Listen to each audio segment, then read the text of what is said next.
आप सभी का स्वागत है हमारे YouTube चैनल पर। तो इस क्लास में हम आप सभी के लिए एमपी हॉस्पिटल असिस्टेंट 2026 के लिए मॉक टेस्ट सेट नंबर 17 लेकर के आए हैं। अगर आप लोगों ने पिछले सेट नहीं देखे हैं तो प्लीज़ जो पहले सेट है उनको लगा लीजिए।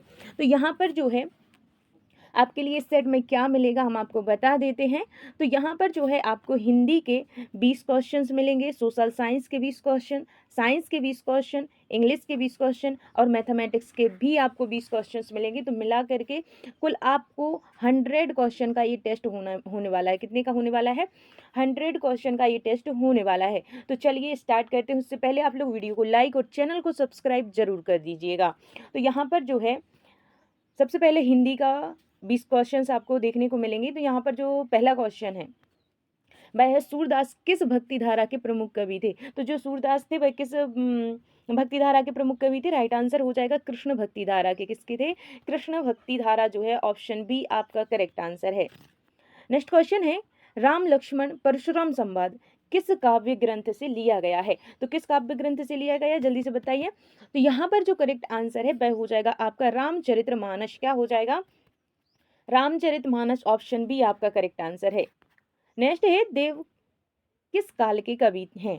तो जो देव हैं वह किस काल के कवि हैं? तो राइट आंसर हो जाएगा आपका यहाँ पर रीतिकाल। क्या हो जाएगा? रीतिकाल आपका करेक्ट आंसर है। अगर आप लोगों को इनका टाइम पीरियड पता है, आदिकाल का, भक्ति काल, रीतिकाल, आधुनिक काल, तो प्लीज कमेंट कीजिएगा। नेक्स्ट क्वेश्चन है जयशंकर प्रसाद किस साहित्यिक आंदोलन के प्रमुख कवि हैं? तो यहाँ पर जो राइट आंसर होगा आपका ऑप्शन नंबर सी हो जाएगा छायावाद। क्या हो जाएगा? छायावाद आपका करेक्ट आंसर है। नेक्स्ट है नेताजी का चश्मा के लेखक हैं। तो नेताजी का चश्मा के लेखक कौन है? तो यहाँ पर जो करेक्ट आंसर है ऑप्शन नंबर सी हो जाएगा स्वयं प्रकाश। क्या हो जाएगा? स्वयं प्रकाश जो है आपका करेक्ट आंसर है। नेक्स्ट है बाल गोविंद भगत किस विधा की रचना है? तो यहाँ पर जो राइट आंसर होगा आपका ऑप्शन नंबर बी हो जाएगा रेखा चित्र। क्या हो जाएगा? रेखा चित्र जो है आपका यहाँ पर करेक्ट आंसर है। नेक्स्ट है एक कहानी यह भी कि लेखिका कौन है? तो यहाँ पर जो करेक्ट आंसर होगा ऑप्शन नंबर सी हो जाएगा मन्नू भंडारी। क्या हो जाएगा? मन्नू भंडारी जो है आपका करेक्ट आंसर है। आपको एक सूचना दे देते हैं कि इस एग्ज़ाम के पश्चात यानी कि 1 जुलाई से आपकी 1 जुलाई से रीजनिंग और मैथ्स की क्लास स्टार्ट होने वाली है इसी चैनल पर। तो प्लीज़ अगर आपको मैथ्स या फिर रीजनिंग सीखनी है तो आप बने रहिएगा। नेक्स्ट क्वेश्चन है निम्न में से कौन सा वीर रस का स्थायी भाव है? तो वीर रस का स्थायी भाव क्या हो जाएगा? करेक्ट आंसर है आपका यहाँ पर ऑप्शन नंबर ए उत्साह। क्या हो जाएगा? उत्साह आपका यहाँ पर करेक्ट आंसर है। नेक्स्ट है मुख कमल में कौन सा अलंकार है? तो करेक्ट आंसर है आपका यहाँ पर ऑप्शन नंबर बी रूपक। क्या हो जाएगा? रूपक जो है आपका करेक्ट आंसर है। नेक्स्ट है सदैव शब्द में कौन सी संधि है? तो जो सदैव शब्द है इसमें कौन सी संधि है? तो राइट आंसर होगा ऑप्शन नंबर ए गुण संधि। क्या हो जाएगा? गुण संधि जो है आपका करेक्ट आंसर है। राजपुत्र का समास है। तो जो राजपुत्र शब्द है इसका समास क्या हो जाएगा? तो करेक्ट आंसर होगा आपका यहाँ पर ऑप्शन नंबर बी तत्पुरुष समास। क्या हो जाएगा? तत्पुरुष समास आपका करेक्ट आंसर है। नेक्स्ट है 9 2 11 होना मुहावरे का अर्थ है। तो 9 2 11 होना मुहावरे का क्या अर्थ है? तो करेक्ट आंसर है आपका ऑप्शन नंबर बी भाग जाना। क्या हो जाना? भाग जाना यहाँ पर करेक्ट आंसर है। नेक्स्ट क्वेश्चन है ऊंट के मुंह में जीरा लोकोक्ति का अर्थ क्या है? तो ऊंट के मुंह में जीरा जो लोकोक्ति है इसका अर्थ क्या हो जाएगा? तो राइट आंसर है आपका आवश्यकता से बहुत कम। क्या हो जाएगा? आवश्यकता से बहुत कम आपका राइट आंसर है। नेक्स्ट है करत करत अभ्यास के जड़मति होत सुजान किस छंद में है? तो यहाँ पर जो राइट आंसर हो जाएगा आपका वह हो जाएगा ऑप्शन नंबर बी हो जाएगा दोहा है। क्या है? दोहा है यहाँ पर आपका करेक्ट आंसर हो जाएगा। नेक्स्ट क्वेश्चन है औपचारिक पत्र में सबसे महत्वपूर्ण क्या है? तो औपचारिक जो पत्र होता है उसमें सबसे महत्वपूर्ण क्या है? राइट आंसर होगा आपका यहाँ पर शिष्ट एवं स्पष्ट भाषा। ऑप्शन सी आपका यहाँ पर करेक्ट आंसर है। नेक्स्ट है माता का आंचल पाठ के लेखक हैं। तो माता का आंचल जो पाठ है उसके लेखक कौन है? तो यहाँ पर जो करेक्ट आंसर हो जाएगा आपका वह हो जाएगा राम वृक्ष बैनीपुरी। क्या हो जाएगा? राम वृक्ष बैनीपुरी आपका करेक्ट आंसर है। नेक्स्ट है जॉर्ज पंचम की नाक के रचनाकार हैं। तो जॉर्ज पंचम की नाक इसके रचनाकार कौन है? तो यहाँ पर जो करेक्ट आंसर है वह हो जाएगा आपका कमलेश्वर। क्या हो जाएगा? कमलेश्वर आपका यहाँ पर करेक्ट आंसर है। नेक्स्ट है साना साना हाथ जोड़ी एक क्या है? नाटक है, यात्रा वृत्तांत है, उपन्यास है या फिर जीवनी है? तो यहाँ पर जो करेक्ट आंसर होगा आपका वह हो जाएगा यात्रा वृत्तांत है। क्या हो जाएगा? यात्रा वृत्तांत जो है साना साना हाथ जोड़ी क्या है? एक यात्रा वृत्तांत है। नेक्स्ट क्वेश्चन है अपठित गद्यांश हल करते समय सबसे पहले क्या करना चाहिए? तो क्या करना चाहिए? राइट आंसर होगा आपका यहाँ पर गद्यांश को ध्यानपूर्वक पढ़ना चाहिए। ऑप्शन सी जो है आपका यहाँ पर करेक्ट आंसर है। नेक्स्ट क्वेश्चन है निम्न में से कौन सा युग्म कवि और उनकी रचना का सही है? तो यहाँ पर जो राइट आंसर हो जाएगा आपका वह हो जाएगा option number A Surdas Sursagar. क्या हो जाएगा? सूरदास सूरसागर यहाँ पर करेक्ट आंसर है। जैसे कि रामचरितमानस है तुलसीदास जी ने लिखी है, कामायनी है जयशंकर प्रसाद जी की है, तो यहाँ पर जो है ये सारे गलत हैं और जो सूरदास जी हैं उन्होंने सूरसागर लिखा है, तो ऑप्शन ए आपका करेक्ट आंसर है। आपको बताना है ये जो पद्मावत है ये किसने लिखी है? तो पद्मावत की रचयिता कौन है ये आप लोग कमेंट करके हमें ज़रूर बताना। नेक्स्ट नहीं तो यहाँ पर जो है आपके हिंदी के 20 क्वेश्चन कंप्लीट होते हैं। तो हिंदी के जो 20 क्वेश्चन आपने किए हैं, कितने क्वेश्चंस के आंसर आपके सही हुए कमेंट ज़रूर कीजिएगा। अगर क्लास पसंद आ रही है तो प्लीज़ लाइक ज़रूर कर दीजिएगा, क्योंकि हम एक क्लास अगर तैयार करते हैं तो उसके पीछे हमारी 3 घंटे की मेहनत होती है, जब जाके एक मॉक टेस्ट तैयार होता है। तो यहाँ पर जो है अब आए हमारे साइंस के क्वेश्चन। तो यहाँ पर जो क्वेश्चन है आपका, श्वसन के दौरान ग्लूकोज का ऑक्सीजन किस प्रकार की अभिक्रिया है? तो यहाँ पर जो राइट आंसर होगा आपका वह हो जाएगा ऑप्शन नंबर सी ऊष्माक्षेपी। क्या हो जाएगा? ऊष्माक्षेपी यहाँ पर करेक्ट आंसर है। नेक्स्ट है गुणसूत्रों का रासायनिक संगठन मुख्यतः होता है। तो यहाँ पर जो राइट आंसर होगा आपका वह हो जाएगा ऑप्शन नंबर ए डीएनए एवं प्रोटीन। क्या हो जाएगा? डीएनए एवं प्रोटीन यहाँ पर ऑप्शन ए करेक्ट आंसर है। नेक्स्ट है अवतल दर्पण में वस्तु फोकस पर रखने पर प्रतिबिंब बनेगा। तो यहाँ पर जो राइट आंसर होगा आपका वह हो जाएगा यहाँ पर अनंत पर। क्या हो जाएगा? अनंत पर। अवतल दर्पण में वस्तु फोकस पर रखने पर प्रतिबिंब अनंत पर बनता है। तो यहाँ पर ऑप्शन सी करेक्ट आंसर है। नेक्स्ट है निकट दृष्टि दोष को दूर करने हेतु प्रयोग किया जाता है। तो निकट दृष्टि दोष को दूर करने के लिए क्या प्रयोग किया जाता है? तो यहाँ पर राइट आंसर हो जाएगा आपका अवतल लेंस किया जाता है। क्या हो जाएगा? अवतल लेंस। निकट दृष्टि दोष आपको एक बार फिर से हर क्लास में हम आपको स्पष्ट करते हैं कि निकट दृष्टि दोष का मतलब होता है कि दूर की वस्तुएं, निकट की वस्तुएं तो सही दिख रही हैं लेकिन दूर की नहीं दिख रही हैं, तो वह निकट दृष्टि दोष हो जाता है। और जहां पर दूर की वस्तुएं स्पष्ट दिख रही हैं, निकट की नहीं, तो वहां पर दूर दृष्टि दोष होता है। तो यहाँ पर जो है निकट दृष्टि दोष में अवतल लेंस का उपयोग किया जाता है और दूर दृष्टि दोष में उत्तल लेंस का उपयोग किया जाता है। ठीक है, तो नेक्स्ट जो हमारा क्वेश्चन है वह है किसी चालक का प्रतिरोध दोगुना हो जाए और विभवांतर समान रहे तो धारा होगी। तो धारा कैसी होगी? तो राइट आंसर होगा आपका यहाँ पर आधी हो जाएगी। कैसी होगी? आधी जो है ऑप्शन बी करेक्ट आंसर है। नेक्स्ट है 1 किलोवाट से घंटा बराबर है। तो यहाँ पर जो राइट आंसर होगा आपका वह हो जाएगा आपका 3.6 मल्टीप्लाई 10⁻6 जूल। तो ऑप्शन ए आपका यहाँ पर करेक्ट आंसर है। नेक्स्ट है विद्युत मोटर किस सिद्धांत पर कार्य करती है? तो दोस्तों जो विद्युत मोटर होती है वह किस सिद्धांत पर कार्य करती है? तो राइट आंसर हो जाएगा आपका यहाँ पर चुंबकीय प्रभाव। क्या हो जाएगा? चुंबकीय प्रभाव। ऑप्शन बी करेक्ट आंसर है। नेक्स्ट है विद्युत जनित्र का सिद्धांत है। तो यहाँ पर जो करेक्ट आंसर है आपका हो जाएगा विद्युत चुंबकीय प्रेरण। क्या हो जाएगा? विद्युत चुंबकीय प्रेरण। ऑप्शन सी आपका यहाँ पर करेक्ट आंसर है। नेक्स्ट है पृथ्वी का चुंबकीय क्षेत्र सबसे अधिक किस दिशा में पाया जाता है?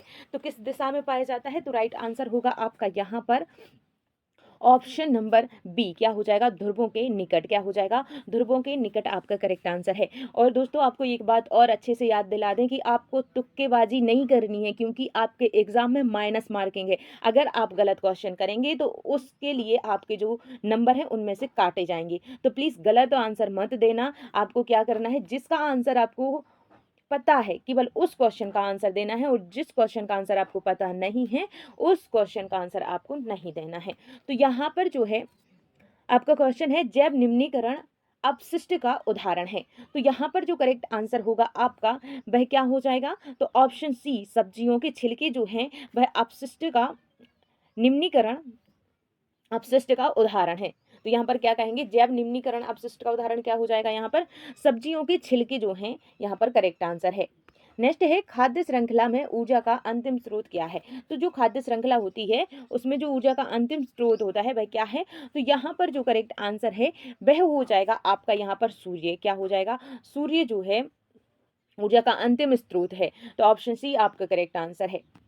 नेक्स्ट है किसी धातु ऑक्साइड का जल में घुलकर क्षार बनाना किस गुण को दर्शाता है। तो किस गुण को दर्शाता है, राइट आंसर होगा आपका यहाँ पर ऑप्शन नंबर बी, क्षारीय प्रकृति को दर्शाता है। किसी धातु ऑक्साइड का जल में घुलकर क्षार बनाना क्षारीय प्रकृति के गुण को दर्शाता है। तो ऑप्शन बी आपका करेक्ट आंसर है। नेक्स्ट है जैव आवर्धन का संबंध है। तो यहाँ पर जो जैव आवर्धन का संबंध है वह किससे है, तो राइट आंसर होगा आपका यहाँ पर प्रदूषकों के संचय। क्या हो जाएगा, प्रदूषकों के संचय। ऑप्शन बी आपका करेक्ट आंसर है। नेक्स्ट है मानव नेत्र में प्रतिबिंब कहाँ बनता है। तो जो मानव नेत्र होता है उसमें प्रतिबिंब कहाँ पर बनता है, राइट आंसर होगा आपका रेटिना पर। कहाँ पर बनता है, रेटिना जो है ऑप्शन सी आपका यहाँ पर करेक्ट आंसर है। नेक्स्ट है सोडियम को मिट्टी के तेल में क्यों रखा जाता है। तो सोडियम जो होती है उसको मिट्टी के तेल में क्यों रखा जाता है, तो राइट आंसर होगा आपका वायु से अभिक्रिया रोकने हेतु। ऑप्शन सी जो है आपका करेक्ट आंसर है। नेक्स्ट है हीरा और ग्रेफाइट किसके अपर रूप हैं। तो दोस्तों जो हीरा और ग्रेफाइट हैं किसके अपर रूप हैं, राइट आंसर हो जाएगा आपका यहाँ पर कार्बन। क्या हो जाएगा, कार्बन जो है आपका यहाँ पर करेक्ट आंसर है। नेक्स्ट है स्थिरीकरण अभिक्रिया में बनता है। तो यहाँ पर जो राइट आंसर है ऑप्शन नंबर बी हो जाएगा आपका एस्टर। प्रकाश का अपवर्तन किस कारण होता है। तो दोस्तों जो प्रकाश का अपवर्तन होता है वह किस कारण होता है, तो यहाँ पर जो करेक्ट आंसर होगा आपका वह हो जाएगा ऑप्शन नंबर बी, चाल में परिवर्तन। क्या हो जाएगा, चाल में परिवर्तन। ऑप्शन सी आपका करेक्ट आंसर है। नेक्स्ट क्वेश्चन है मानव हृदय का प्राकृतिक पेसमेकर है। तो राइट आंसर होगा ऑप्शन नंबर बी, ऐसे नोड। क्या हो जाएगा, एस ए नोड आपका करेक्ट आंसर है। मेंडल ने अपने प्रयोग किस पौधे पर किए थे। तो मेंडल ने जो अपने प्रयोग किए थे किस पौधे पर किए थे, राइट आंसर होगा आपका मटर के पौधे पर किए थे। यहाँ पर जो है आपके साइंस के भी 20 क्वेश्चंस हो गए हैं। आप लोग हमें कमेंट करके जरूर बताना कि इन 20 क्वेश्चंस में से कितने क्वेश्चंस के आंसर आप से बने हैं, और क्वेश्चन का कलेक्शन आपको कैसा लगा कमेंट करके हमें ज़रूर बताना। इसके बाद आधा है हमारा सोशल साइंस। तो सोशल साइंस के भी आपको 20 क्वेश्चंस मिलेंगे। तो यहाँ पर आपका क्वेश्चन है इटली के एकीकरण का प्रमुख नेता कौन था। तो यहाँ पर जो करेक्ट आंसर है ऑप्शन नंबर बी हो जाएगा गैरीवॉल्डी। क्या हो जाएगा, गैरीवॉल्डी जो है आपका correct answer option number B हो जाएगा। नेक्स्ट है जर्मनी के एकीकरण का श्रेय किसे दिया जाता है। तो जर्मनी के जो एकीकरण का श्रेय दिया जाता है वह दिया जाता है ऑटो वन बिस्मार्क। क्या हो जाएगा, ऑटो वन बिस्मार्क आपका ऑप्शन सी करेक्ट आंसर है। भारत में असहयोग आंदोलन किस वर्ष प्रारंभ हुआ था। तो भारत में जो असहयोग आंदोलन हुआ था वह किस वर्ष प्रारंभ हुआ था, तो राइट आंसर होगा आपका 1920। क्या हो जाएगा, 1920 आपका यहाँ पर करेक्ट आंसर है। नेक्स्ट क्वेश्चन है दांडी यात्रा का मुख्य उद्देश्य क्या था। तो दोस्तों जो दांडी यात्रा थी, गांधी जी ने जो दांडी यात्रा की थी उसका मुख्य उद्देश्य क्या था, तो आपका जो करेक्ट आंसर है ऑप्शन नंबर बी हो जाएगा नमक कानून का विरोध करना। तो आपको दांडी यात्रा से क्या क्या जानकारी है कमेंट करके हमें ज़रूर बताना कि कितने किलोमीटर की थी, कब प्रारंभ की गई थी, कब वह नमक कानून तोड़ने, अगर आपको जानकारी है तो प्लीज़ कमेंट करके हमें ज़रूर बताना। नेक्स्ट क्वेश्चन है संसाधनों के संरक्षण हेतु सतत विकास की अवधारणा किससे संबंधित है। तो यहाँ पर जो करेक्ट आंसर होगा आपका वह हो जाएगा ऑप्शन नंबर बी, वर्तमान एवं भविष्य की आवश्यकताओं में संतुलन। ये होता है आपका सतत विकास, सस्टेनेबल डेवलपमेंट। नेक्स्ट क्वेश्चन है भारत में चिपको आंदोलन मुख्यतः किससे संबंधित है। तो भारत में जो चिपको आंदोलन है वह किससे संबंधित है, तो वन संरक्षण से है। किससे है, वन संरक्षण से है। कमेंट करके बताना कि चिपको आंदोलन का जो संबंध था किस राज्य से था। तो सबसे पहले चिपको आंदोलन कहाँ से शुरुआत हुई थी, ये कमेंट करके हमें जरूर बताना। नेक्स्ट है बहुउद्देशीय नदी घाटी परियोजना का प्रमुख उद्देश्य क्या है। तो यहाँ पर जो राइट आंसर हो जाएगा आपका वह हो जाएगा जल संसाधनों का समन्वित उपयोग। तो यहाँ पर ऑप्शन सी करेक्ट आंसर है। नेक्स्ट है रबी फसलों की बुआई सामान्यतः कब की जाती है? तो रबी फसलों की जो बुआई होती है वह सामान्यतः की जाती है अक्टूबर से नवंबर में। क्या हो जाएगा? अक्टूबर से नवंबर में रबी की और जून से जुलाई में खरीफ की फसलों की बुआई की जाती है। तो यहाँ पर ऑप्शन बी आपका करेक्ट आंसर है। नेक्स्ट है बॉक्साइट किस धातु का प्रमुख अयस्क है? तो जो बॉक्साइट है किस धातु का प्रमुख अयस्क है? तो यहाँ पर जो करेक्ट आंसर होगा आपका वह हो जाएगा ऑप्शन सी एल्यूमिनियम। क्या हो जाएगा? एल्यूमिनियम यहाँ पर आपका ऑप्शन सी करेक्ट आंसर है। नेक्स्ट क्वेश्चन है भारत में सबसे अधिक सड़क परिवहन का उपयोग क्यों होता है? तो सबसे ज्यादा सड़क परिवहन का उपयोग क्यों होता है? तो राइट आंसर होगा आपका यहाँ पर घर घर सेवा प्रदान करता है। तो यहाँ पर जो है ऑप्शन बी जो है आपका करेक्ट आंसर है। नेक्स्ट है बेल्जियम में सत्ता की साझेदारी का प्रमुख आधार क्या था? तो यहाँ पर जो प्रमुख आधार था वह क्या था? राइट आंसर होगा आपका ऑप्शन नंबर ए भारत एवं समुदाय। क्या हो? भाषा एवं समुदाय, सॉरी। तो यहाँ पर क्या है? ऑप्शन नंबर ए भाषा एवं समुदाय जो है आपका करेक्ट आंसर है। नेक्स्ट है भारतीय संविधान में संघवाद का अर्थ है। तो भारतीय संविधान में जो संघवाद का अर्थ है वह क्या है? तो राइट आंसर होगा आपका यहाँ पर शक्तियों का केंद्र और राज्य में विभाजन। क्या हो जाएगा? शक्तियों का केंद्र और राज्य में विभाजन। ऑप्शन बी करेक्ट आंसर है। नेक्स्ट है जाति आधारित असमानता को कम करने हेतु संविधान में क्या प्रावधान है? तो यहाँ पर जो राइट आंसर होगा वह हो जाएगा आपका आरक्षण। क्या हो जाएगा? आरक्षण जो है ऑप्शन ए आपका करेक्ट आंसर है। नेक्स्ट क्वेश्चन है लोकतंत्र की सबसे महत्वपूर्ण विशेषता क्या है? तो लोकतंत्र की जो सबसे महत्वपूर्ण विशेषता है वह क्या हो जाएगी? तो ऑप्शन नंबर बी जनता द्वारा चुनी गई सरकार। क्या हो जाएगी? जनता द्वारा चुनी गई सरकार। ऑप्शन बी आपका करेक्ट आंसर है। नेक्स्ट है भारत को किस प्रकार का लोकतंत्र माना जाता है? तो भारत को किस प्रकार का लोकतंत्र माना जाता है? तो राइट आंसर होगा आपका यहाँ पर प्रतिनिधिक लोकतंत्र। ऑप्शन सी जो है आपका करेक्ट आंसर है। नेक्स्ट है मानव विकास सूचकांक में निम्न में से कौन शामिल नहीं है? तो मानव विकास सूचकांक जो है उसमें कौन शामिल नहीं है? तो क्वेश्चन को आपको ध्यान से पढ़ना है। तो यहाँ पर जो करेक्ट आंसर होगा आपका ऑप्शन नंबर डी हो जाएगा जाति। क्या हो जाएगा? जाति जो है आपका करेक्ट आंसर है। नेक्स्ट है भारत की राष्ट्रीय आय में सर्वाधिक योगदान वर्तमान में किस क्षेत्र का है? तो यहाँ पर जो करेक्ट आंसर होगा आपका ऑप्शन सी हो जाएगा सेवा क्षेत्र। क्या हो जाएगा? सेवा क्षेत्र जो है आपका यहाँ पर करेक्ट आंसर है। नेक्स्ट है बैंक द्वारा दिए गए ऋण को क्या कहा जाता है? तो बैंक द्वारा दिए गए ऋण को क्या कहा जाता है? तो कहा जाता है साख। क्या कहा जाता है? साख जो है ऑप्शन बी आपका यहाँ पर करेक्ट आंसर है। नेक्स्ट क्वेश्चन है वैश्वीकरण को बढ़ावा देने में सबसे महत्वपूर्ण भूमिका किसकी रही है? तो सबसे बड़ी जो भूमिका रही है वह किसकी रही है? तो राइट आंसर होगा आपका परिवहन एवं संचार तकनीक। क्या होगा? परिवहन एवं संचार तकनीक। ऑप्शन ए आपका यहाँ पर करेक्ट आंसर है। नेक्स्ट क्वेश्चन है बहुराष्ट्रीय कंपनी की प्रमुख विशेषता क्या है? तो बहुराष्ट्रीय जो कंपनियां हैं उनकी जो प्रमुख विशेषता है वह क्या है? तो राइट आंसर होगा आपका कई देशों में उत्पादन या फिर व्यापार करना। ऑप्शन बी जो है आपका करेक्ट आंसर है। तो यहाँ पर जो है सोशल साइंस के आपके 20 क्वेश्चन कंप्लीट होते हैं। तो इन 20 क्वेश्चंस में से कितने क्वेश्चंस के आंसर आपके सही आए हैं कमेंट करके जरूर बताना हमारे लिए। और अगर अभी तक लाइक नहीं किया है तो प्लीज़ लाइक ज़रूर कर देना। चैनल को सब्सक्राइब करके बेल आइकन प्रेस कर लेना ताकि जब भी हम न्यू क्लास लेकर के आएँ तो उसकी नोटिफिकेशन सबसे पहले आप तक पहुंच सके। तो यहाँ से आपके इंग्लिश के क्वेश्चन शुरू होते हैं जहाँ पर क्वेश्चन क्रमांक 61 से 80 तक आपको इंग्लिश के क्वेश्चन मिलेंगे। तो यहाँ पर जो कहानी है फर्स्ट फ्लाइट, इससे आपके लिए क्वेश्चन है। तो आपका क्वेश्चन है who wrote a letter to God. तो जो यह कहानी लिखी है अ लेटर टू गॉड, यह किसने लिखी है? तो यहाँ पर जो करेक्ट आंसर है वह हो जाएगा G.L. फ़ुएतेंस। क्या हो जाएगा? G.L. फ़ुएतेंस। ऑप्शन बी आपका करेक्ट आंसर है। नेक्स्ट है व्हाट वाज लिंचोस प्रोफेशन। तो जो लिंचो हैं उनका प्रोफेशन क्या है, उनका पेशा क्या है? तो यहाँ पर फार्मर हो जाएगा भाई, किसान। ऑप्शन बी जो है आपका करेक्ट आंसर है। नेक्स्ट क्वेश्चन है in Nelson Mandela long walk to freedom Mandela took off as the president of. मतलब ये जो नेल्सन मंडेला है कहानी में वह किस देश के राष्ट्रपति के रूप में उन्होंने शपथ ली? तो यहाँ पर जो करेक्ट आंसर होगा आपका साउथ अफ्रीका। क्या हो जाएगा? South Africa. ऑप्शन सी जो है आपका करेक्ट आंसर है।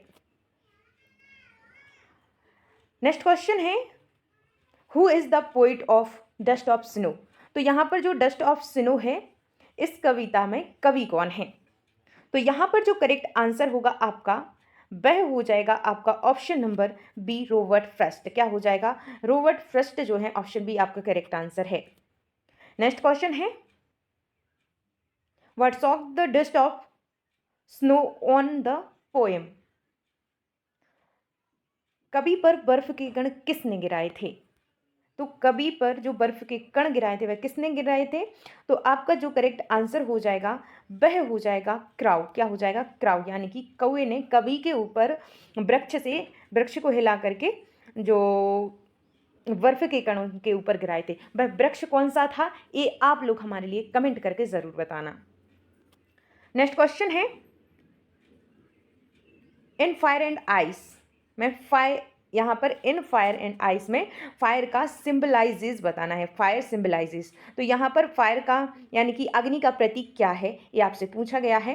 तो मतलब अग्नि किसका प्रतीक है ये आपसे पूछा गया है। तो यहाँ पर जो आपका करेक्ट आंसर हो जाएगा वह हो जाएगा लव एंड डिज़ायर। क्या हो जाएगा, लव एंड डिज़ायर, यानी कि प्रेम और लालसा जो है ऑप्शन बी आपका यहाँ पर करेक्ट आंसर हो जाएगा। नेक्स्ट जो क्वेश्चन हैं वह है feet point without feet, foot point without feet जो कहानी है उससे है। तो यहाँ पर जो आपका क्वेश्चन है वह है who become invisible after the experiment. तो यहाँ पर जो मतलब इस कहानी में प्रयोग के बाद में अदृश्य कौन हो गया था। तो कौन हो गया था, तो राइट आंसर हो जाएगा आपका गिफ्रेन। क्या हो जाएगा, गिफ्रेन जो है यहाँ पर आपका करेक्ट आंसर है। नेक्स्ट जो हमारा क्वेश्चन है वह है in a question of trust हॉरेंस डेनवी वाज आ। तो यहाँ पर जो हॉरेंस डेनवी है वह कहानी में क्या था।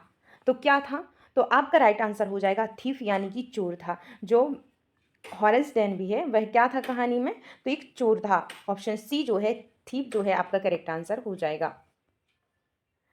नेक्स्ट क्वेश्चन है Hari Singh checked home in the thief's story. तो यहाँ पर जो करेक्ट आंसर हो जाएगा वह हो जाएगा आपका ऑप्शन नंबर ए अनिल। क्या है, जो हरी सिंह ने किसको धोखा दिया था, तो अनिल को धोखा दिया था। ऑप्शन ए आपका यहाँ पर करेक्ट आंसर है। नेक्स्ट है Bholi was send to school mainly because.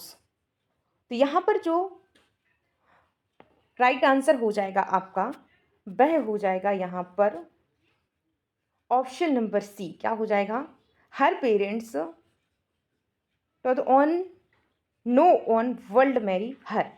तो यहाँ पर जो इसका हिंदी हो जाएगा आप भोली के जो माता पिता थे उन्होंने मुख्य रूप से स्कूल भोली को क्यों भेजा गया था। तो यहाँ पर जो राइट आंसर था क्योंकि वो उनको लगता था उससे विवाह कौन करेगा, तो कोई नहीं करेगा। तो यहाँ पर ऑप्शन सी जो है आपका करेक्ट आंसर है। नेक्स्ट है चॉइस द करेक्ट सेंटेंस। तो इसका करेक्ट सेंटेंस आपको बताना है। तो यहाँ पर जो राइट आंसर होगा वह हो जाएगा he goes to school daily. Next है C dash her homework before dinner yesterday. तो यहाँ पर डैश के स्थान पर क्या आएगा, तो करेक्ट आंसर हो जाएगा आपका यहाँ पर finished. C finished her homework before dinner yesterday. Option C correct answer है। नेक्स्ट है I have dash books on Indian history. तो यहाँ पर डैश के स्थान पर क्या आएगा, राइट आंसर हो जाएगा आपका many. I have many books on Indian history. Next है there isn't dash milk left in the bottle. तो यहाँ पर जो करेक्ट आंसर होगा आपका वह हो जाएगा आपका मच। क्या हो जाएगा, much. There isn't much milk left on the bottle. Next है by next year C dash her graduation. तो यहाँ पर जो करेक्ट आंसर हो जाएगा आपका वह हो जाएगा विल हैव कंप्लीटेड। क्या हो जाएगा, will have completed. Option C correct answer है। नेक्स्ट है a formal letter should mention. तो यहाँ पर जो करेक्ट आंसर हो जाएगा वह हो जाएगा option number C polite in official tone. तो यहाँ पर ऑप्शन सी करेक्ट आंसर है। Which of the following is not a part of a formal letter. तो फॉर्मल लेटर का पार्ट कौन सा नहीं है, आपसे ये पूछा गया है। तो यहाँ पर जो करेक्ट आंसर हो जाएगा वह हो जाएगा moral of the story. Option number C correct answer है। नेक्स्ट है an essay should generally contains. तो यहाँ पर जो करेक्ट आंसर है वह हो जाएगा आपका ऑप्शन नंबर ए हो जाएगा इंट्रोडक्शन, बॉडी एंड कंक्लूजन। एक निबंध में सामान्यतः क्या क्या भाग होते हैं, तो यहाँ पर क्या होते हैं, इंट्रोडक्शन, बॉडी एंड कंक्लूजन। तो ऑप्शन ए जो है आपका करेक्ट आंसर है। नेक्स्ट है which tense is used in the sentence C is reading a novel. तो यहाँ पर जो करेक्ट आंसर हो जाएगा आपका वह हो जाएगा आपका प्रेजेंट कंटिन्यू। क्या हो जाएगा, present continue. Option C correct answer है। नेक्स्ट है choice the correct determiner. Dash students participate in the competition. तो यहाँ पर डैश के स्थान पर क्या आ जाएगा, ऑप्शन नंबर सी आ जाएगा मैनी। क्या आ जाएगा, मैनी जो है ऑप्शन सी, यहाँ पर मैनी आपका करेक्ट आंसर हो जाएगा। यहाँ पर आपके इंग्लिश के 20 क्वेश्चन कंप्लीट होते हैं। इसके बाद में आएगी हमारी मैथ्स। तो यहाँ पर मैथ्स का क्वेश्चन है, यदि करणी 2 एक अपरिमेय संख्या है तो करणी 18 का सरल रूप क्या होगा। तो करणी जो 18 है इसका सरल रूप आपसे पूछा गया है। तो सरल रूप करने के लिए क्या किया जाता है हम आपको बताते हैं। तो यहाँ पर जो करणी 18 है, करणी 18 इसको क्या लिखा जा सकता है। तो 18 तो किसी का वर्ग है नहीं, इसके आसपास क्या हो जाएगा, इसका तोड़ अगर हम करेंगे तो क्या करेंगे, 9 दूनी के 18। तो इसको किस प्रकार से तोड़ सकते हैं हम, इसके बराबर में लिखेंगे करणी 9 गुणित 2। इस प्रकार से हम इसको लिख सकते हैं, 9 दूनी के 18 और करनी के अंदर है तो 9 दूनी के 18। तो यहाँ पर 9 को बाहर निकालेंगे हम। जब हम 9 को बाहर निकालेंगे तो 9 बाहर निकल जाएगा, नहीं 9 को जब हम बाहर निकालेंगे तो बाहर निकलने से क्या आ जाएगा, 3 बन जाएगा। क्या हो जाएगा, करनी के बाहर आने से 3 हो जाएगा और करनी के अंदर क्या रह जाएगा, 2 रह जाएगा। तो इस प्रकार से जो है आपका आंसर निकल करके आ जाएगा ऑप्शन नंबर बी। नेक्स्ट है यदि किसी द्विघात समीकरण का विभवांतर d बराबर 0 है हो तो मूल होगा। तो यहाँ पर जो करेक्ट आंसर हो जाएगा वह हो जाएगा ऑप्शन नंबर सी वास्तविक एवं समान। क्या हो जाएगा, वास्तविक एवं समान जो है ऑप्शन सी आपका करेक्ट आंसर है। नेक्स्ट क्वेश्चन है यदि x प्लस वाई बराबर, यहाँ पर आपका क्वेश्चन है यदि x प्लस वाई बराबर 10 है तो x माइनस वाई बराबर 4 है तो x का मान क्या होगा। तो यहाँ पर सबसे पहले वह संख्या देखनी है कि 10 किस किस को प्लस करने से होते हैं। तो यहाँ पर 10 कितने, आप 6 और 4 को प्लस करेंगे तब 10 होंगे। और यहाँ पर जो माइनस है इसको ध्यान में रखिएगा तो जल्दी मिल जाएंगे। तो ऐसा कौन सी संख्या है जो प्लस करने पर 10 आए और एक संख्या माइनस करने पर 4 आए। तो यहाँ पर हम ले सकते हैं 7 और 3। 7 और 3 प्लस करने पर कितने आते हैं, 10 आते हैं। 7 और माइनस 4 करने पर कितने आएंगे, नहीं हाँ 3, माइनस 3 करने पर कितने आएंगे, 4 आ जाएंगे। कितने आ जाएंगे, 4 आ जाएंगे। तो यहाँ पर ये सारा सही हो रहा है। तो यहाँ पर x का मान क्या है, तो x का मान कितना हो जाएगा हमारा, 3 हो जाएगा। तो x का मान नहीं, y का मान 3 हो जाएगा। क्या हो जाएगा, y का मान 3 हो जाएगा, x का कितना होगा, 7 हो जाएगा। ऑप्शन नंबर सी आपका करेक्ट आंसर है। x 7 है, y 3 है, ठीक है। तो यहाँ पर ऑप्शन सी करेक्ट आंसर है। नेक्स्ट है दो संख्याओं का योग 17 तथा अंतर 5 है तो बड़ी संख्या कौन सी है। तो बड़ी संख्या कौन सी हो जाएगी, 17 और 5। तो सबसे पहले क्या करेंगे, 17 प्लस 5 करेंगे तो कितना हो जाएगा हमारा, 22 हो जाएगा। 22 को आधा कर देंगे, 2 से भाग कर देंगे तो कितना आ जाएगा, 11। Option number B correct answer है। नेक्स्ट है एक समकोण त्रिभुज में कर्ण 13 सेंटीमीटर तथा एक भुजा 5 सेंटीमीटर है तो दूसरी भुजा कितनी होगी। तो यहाँ पर जो है ये जो समकोण त्रिभुज है इसमें आपको ये दिया हुआ है और आपको ये दिया हुआ है, आपसे ये पूछा गया है। तो अगर आपको त्रिप्लेट याद है तो क्या होता है, 5 12 13 की त्रिप्लेट होती है। अगर नहीं है तो इसका वर्ग कीजिए, यानी कि कर्ण का वर्ग कीजिए और आधार का वर्ग कीजिए। तो कर्ण के में से आधार का घटा देंगे तो लंब निकल करके आ जाएगा। तो ऑप्शन नंबर सी जो है करेक्ट आंसर है। यदि द्विघात समीकरण के विविक्तर का ऋण मान ऋणात्मक हो तो मूल होगा। तो यहाँ पर जो करेक्ट आंसर हो जाएगा आपका ऑप्शन नंबर सी हो जाएगा काल्पनिक। नेक्स्ट है 11, 18, 25, 32 का सर्वांतर क्या है, इन सभी का अंतर क्या है। तो हम 11 से 18 जाएंगे 7 का अंतर, 18 से 25 जाएंगे 7 का अंतर। तो ऑप्शन नंबर सी, सभी का अंतर कितने कितने का है, 7 7 का। ऑप्शन सी करेक्ट आंसर है।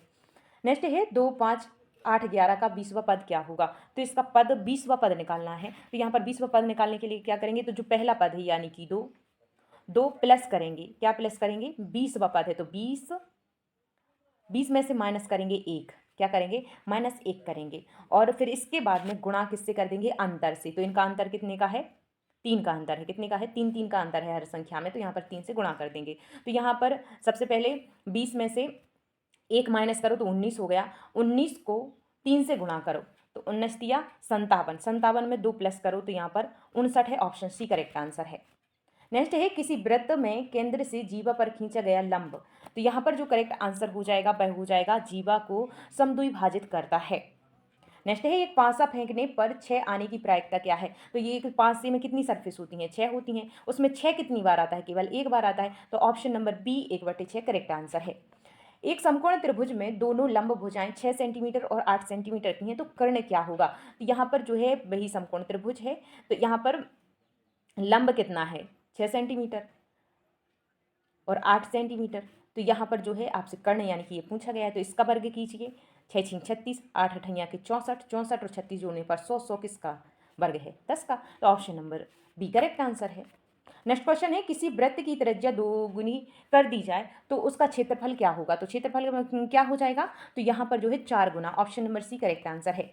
नेक्स्ट है 3 सेंटीमीटर त्रिज्या वाले गोले का पृष्ठीय क्षेत्रफल क्या होता है। तो करेक्ट आंसर हो जाएगा आपका 36 पाई। 10 सेंटीमीटर त्रिज्या और 21 सेंटीमीटर ऊंचाई वाले बेलन का आयतन क्या है। तो यहाँ पर जो करेक्ट आंसर है वह हो जाएगा आपका ऑप्शन नंबर ए। कैसे हो जाएगा, 21 गुणित 10। तो यहाँ पर क्या हो जाएगा, 2100 पाई घन सेंटीमीटर। नेक्स्ट है यदि किसी आंकड़ों का माध्य 20 है तथा कुल प्रक्षेपण 15 है तो कुल योग क्या होगा। तो यहाँ पर क्या है, 20 क्या है, माध्य है, और जो प्रक्षेपण कितने हैं, 15 हैं। तो इनका गुणा कर दीजिए, 15 दूनी के 30 और 0 का 0 यानी कि 300। ऑप्शन नंबर सी आपका करेक्ट आंसर है। नेक्स्ट है 4, 6, 8, 10, 12, 14, 16 का माध्यक क्या है। तो यहाँ पर माध्यक निकालने के लिए पहले आपको बढ़ते क्रम में लिखना है। तो बढ़ते क्रम में तो ये पहले से लिखे हुए हैं। तो अब इनको क्या करना है, पहली संख्या और दूसरी बीच की संख्या निकालनी है। तो बीच की संख्या निकालने के लिए आप इस प्रकार से कुछ भी कर सकते हैं। तो बीच की जो संख्या है 10 निकल करके आ जाएगी। Option number B correct answer है। नेक्स्ट एक थैले में 5 लाल, 3 नीली, 2 हरी गेंदें हैं। एक गेंद निकालने पर हरी गेंद आने की प्रायिकता क्या होगी। तो सबसे पहले कुल परिणामों की संख्या कितनी है। तो यहाँ पर 5 और 3 8 और 2 10। तो यहाँ पर 10 है। तो आपसे पूछा गया है हरी गेंद, हरी कितनी है, 2 गेंदें हैं। तो 2 ऊपर लिखेंगे, काट देंगे 2 से, 2 1 कम 2 और 5 दूनी के 10। तो यहाँ पर 5 1/5 जो है ऑप्शन नंबर बी आपका करेक्ट आंसर है। दो क्रमगत सम संख्याओं का गुणनफल 168 है, बड़ी संख्या क्या होगी। अब दो संख्याएं कैसी हैं, 168 है क्रमगत। तो क्रमगत के लिए आप एज आ ऑप्शन जा सकते हैं। तो सबसे पहले 12 का देखिए, 12 के आसपास की देखिए। 12 से अगर कम देखेंगे हम तो कम कितना होगा, 10। तो 12 का 10 में गुणा करेंगे तो कितना आ जाएगा हमारा, 1200 नहीं 120 आ जाएगा। 120 आ जाएगा जो कि कम है। तो इसके बाद 12 के बाद अब हम देखेंगे कितना, 14। तो 12 और 14 का गुणा अगर हम करेंगे तो 168 आ जाएगा। तो इसमें बड़ी संख्या कौन सी है, तो यहाँ पर 14 जो है राइट आंसर है। नेक्स्ट है यदि किसी एपी के प्रथम 10 पदों का योग 275 तथा प्रथम पद 5 है तो सर्वांतर क्या होगा। तो यहाँ पर जो करेक्ट आंसर हो जाएगा आपका वह हो जाएगा ऑप्शन नंबर बी हो जाएगा। क्या हो जाएगा, 5 जो है आपका करेक्ट आंसर है। क्या करेंगे, पहला पद 5 है, फिर इसके 5 के अंतर पर 10 निकल कर आपको देखना पड़ेगा। पहले 4 का देखना पड़ेगा, 3 का देखना पड़ेगा, इस प्रकार से। तो यहाँ पर जो है 5 का अंतर आप अगर जोड़ेंगे तो यहाँ पर जो है सर्वांतर 10 संख्याओं को जोड़ेंगे तो 275 यहाँ पर राइट आंसर आपका आ जाएगा। लास्ट क्वेश्चन, इसका आंसर आप लोगों को कमेंट करके देना है। आपका क्वेश्चन है 2 पासे एक साथ फेंके जाते हैं, दोनों पर समान अंक आने की प्रायिकता क्या है। तो प्लीज़ कमेंट ज़रूर कीजिएगा। यहाँ पर जो है आपके 100 क्वेश्चन कंप्लीट होते हैं। तो इस मॉक टेस्ट में आपके कितने अंक आए हैं आप कमेंट करके बताइएगा। अगर आपके 80 से ऊपर अंक आते हैं तो बहुत अच्छा है, रिवीजन कीजिए, आप अच्छा स्कोर करेंगे। अगर उससे कम आता है तो प्लीज़ आप बहुत मतलब जहाँ गलती हो रही है उसको सुधारिए, सभी को सुधारनी। चाहे एक किसी का एक भी क्वेश्चन गलत हो ना तो उसको भी उसकी गलती सुधारनी है। तो आप लोग क्या करेंगे, इससे अपनी वीकनेस को पहचानेंगे और उनको सही करेंगे। तो यहाँ पर क्या है आपका मॉक टेस्ट कंप्लीट हुआ। अगर आप लोगों को क्लास पसंद आई तो प्लीज़ लाइक कर देना, चैनल को सब्सक्राइब कर देना। मिलते हैं अगले क्लास में, तब तक के लिए जय हिंद, जय Bharat, bye bye, take care.